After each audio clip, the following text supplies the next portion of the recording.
Coba bayangin deh gimana rasanya kalau diminta mengorbankan sesuatu yang paling berharga buat kita.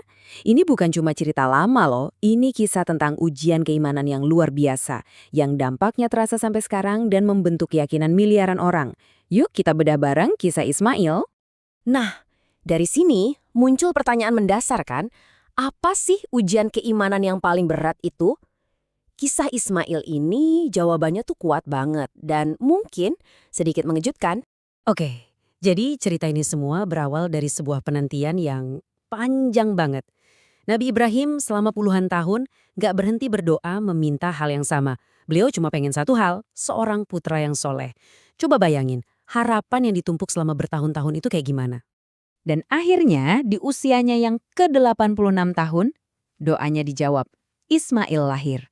Jadi Ismail ini bukan cuma sekedar anak, dia itu jawaban dari doa seumur hidup. Penting banget buat kita ingat betapa berharganya dia, karena ini bakal jadi kunci dari semua yang terjadi setelah ini. Tapi kebahagiaan itu nggak berlangsung lama tanpa ujian. Tiba-tiba Ibrahim dapat perintah dari Tuhan. Perintahnya bawa istrinya, Hajar, dan bayi mereka, Ismail, ke sebuah lembah yang jauh banget di tengah padang pasir. Coba kita bayangin bareng-bareng situasinya. Sebuah lembah yang kering kerontang. Nggak ada air, nggak ada tanaman, apalagi manusia. Kosong. Dan disitulah Hajar dan bayinya, Ismail, ditinggalin. Ini lebih dari sekedar ujian loh. Ini soal penyerahan diri yang total, dengan keyakinan penuh bahwa Tuhan nggak akan meninggalkan mereka. Jadi, pas Ibrahim mau pergi, Hajar ngejar dan nanya, apakah ini perintah dari Allah? Waktu Ibrahim mengiyakan, Hajar mengucapkan kalimat yang luar biasa ini. Ini adalah sebuah pernyataan iman yang wow, kuat banget di tengah situasi yang kelihatannya tanpa harapan. Nah, saat bekal mereka habis dan tangisan Ismail makin lirih, Hajar nggak nyerah gitu aja. Dia panik, tentu saja, tapi dia bertindak. Dia lari bolak-balik di antara dua bukit, Safa dan Marwah. Matanya terus mencari-cari, berharap ada setetes air. Perjuangan tanpa henti inilah yang sekarang kita kenal sebagai ritual sa'i dalam ibadah haji. Setelah lari bolak-balik yang ketujuh kalinya, keajaiban pun terjadi. Tepat di dekat kaki Ismail yang masih bayi, tiba-tiba muncullah mata air dari dalam tanah.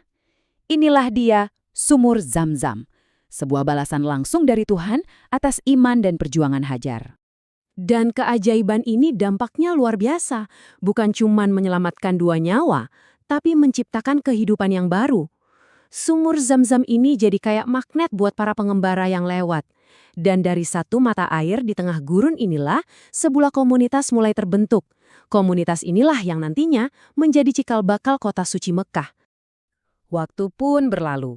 Ismail tumbuh besar jadi seorang pemuda di tengah komunitas yang lahir dari sebuah keajaiban. Tapi, ternyata, ujian terberat buat keluarga ini dan mungkin salah satu yang terberat dalam sejarah keimanan justru baru akan datang. Suatu malam, Ibrahim bermimpi. Dan isi mimpinya adalah sebuah perintah untuk mengorbankan Ismail. Anak yang sama yang puluhan tahun ia doakan. Perlu kita pahami, ini bukan mimpi biasa. Buat seorang nabi, mimpi itu adalah wahyu dari Tuhan. Sebuah perintah yang rasanya nggak mungkin bisa dilakukan. Dengan hati yang berat, Ibrahim akhirnya cerita ke Ismail. Dan jawaban Ismail sungguh di luar dugaan. Tanpa ragu sedikit pun, dia menunjukkan kepasrahan yang total. Malah dia yang nguatin ayahnya buat nurutin perintah Tuhan. Nah, di sini ada sedikit perbedaan pandangan yang menarik. Dalam tradisi Islam, yang diyakini akan dikorbankan itu adalah Ismail. Kenapa? Karena dia anak sulung dan ceritanya sangat lekat dengan Mekah. Para ulama Islam juga menunjuk pada fakta bahwa Al-Quran udah menjanjikan Ibrahim bakal punya cucu dari Ishak, yaitu Yakub. Jadi logikanya, gak mungkin kan Ishak yang diperintahkan untuk dikorbankan sebelum dia punya anak? Waktu mereka jalan ke tempat pengorbanan, godaan pun muncul. Setan datang, mencoba membisikkan keraguan. Gak cuma sekali, tapi 3 kali. Dan setiap kali muncul, Ibrahim selalu mengusirnya dengan melempar batu. Tindakan penolakan inilah yang jadi dasar dari ritual lempar jumrah saat ibadah haji. Dan sampailah di momen puncaknya. Tepat saat Ibrahim udah siap, benar-benar siap untuk menjalankan perintah yang paling berat itu, tiba-tiba ada suara dari langit yang menghentikannya. Suara itu bilang kalau ujiannya sudah selesai, keimanan mereka yang mutlak sudah terbukti. Sebagai gantinya, seekor domba jantan disediakan. Nah, momen penyelamatan dan pengorbanan inilah yang setiap tahunnya diperingati oleh jutaan umat muslim di seluruh dunia. Kita mengenalnya sebagai Idul Adha atau Hari Raya Kurban. Jadi, setelah melewati ujian yang super berat itu, ceritanya nggak berhenti di situ. Ibrahim dan Ismail nggak cuma diselamatkan, tapi mereka dapat sebuah tugas besar, sebuah kehormatan yang luar biasa, sebagai hadiah atas iman mereka yang nggak goyah. Tugasnya adalah membangun kembali Ka'bah, rumah Tuhan, di atas fondasinya yang lama. Dan Ka'bah inilah yang kemudian menjadi simbol abadi keimanan mereka dan jadi pusat spiritual bagi miliaran orang hingga detik ini. Jadi jelas ya, kisah Ismail ini bukan cuma soal ujian pribadi satu keluarga. Ini adalah kisah dasar yang warisannya itu masih sangat terasa sampai sekarang, bahkan membentuk cara beriman dan beribadah miliaran orang.